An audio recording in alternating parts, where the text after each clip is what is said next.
હવે માત્ર 2 કલાકમાં અયોધ્યા પહોંચી શકાશે। 1 ફેબ્રુઆરીથી 30 માર્ચ સુધી બુધવાર સિવાય 6 દિવસ સ્પાઇસ જેટ ફ્લાઇટ ઓપરેટ કરશે।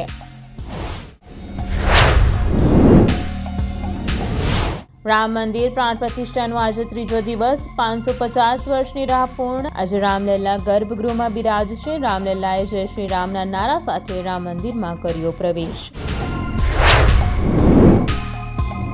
આજે ગુજરાત સરકારની 1000 કિલોમીટરની વન સેતુ ચેતન યાત્રા થશે શરૂ। યાત્રા આગામી 5 દિવસમાં 13 જિલ્લાઓમાં ફરશે। મુખ્યમંત્રી ભૂપેન્દ્ર પટેલ દ્વારા નવસારીથી કાર્યક્રમની કરાશે શરૂઆત।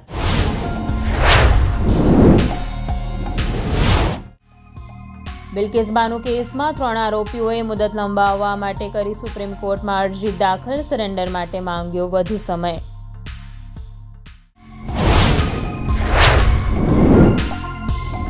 સચિન તેંડુલકરના ડીપફેક વિડીયોના મામલામાં મુંબઈ સાયબર પોલીસે એપના માલિક વિરુદ્ધ નોંધી એફઆઈઆર। આઈપીસીની કલમ 500 અને આઈટી એક્ટની કલમ 56 હેઠળ કેસ નોંધાયો।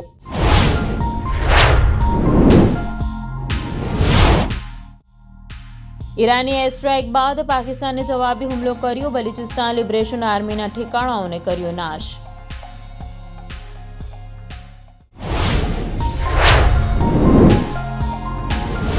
પાકિસ્તાનથી આવેલા સેંધા નમકનો ઉપયોગ ભગવાન રામલલ્લાના પ્રસાદમાં કરાશે। ભવ્ય પ્રસાદમાં ઉપવાસની સાથે પવિત્ર કાર્યોમાં પણ સેંધા નમકનો ઉપયોગ કરાશે।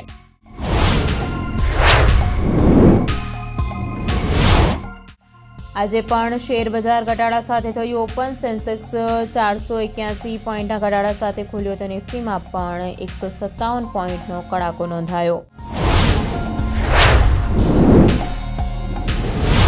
કાર્તિક આર્યનની ભૂલ ભુલૈયા 3માં મંજુલિકાની રોલની એન્ટ્રી કન્ફર્મ। ફિલ્મનું શૂટિંગ માર્ચમાં શરૂ થશે। અભિનેત્રી વિદ્યા બાલન ફિલ્મમાં મંજુલિકાની રૂપમાં કમબેક કરશે।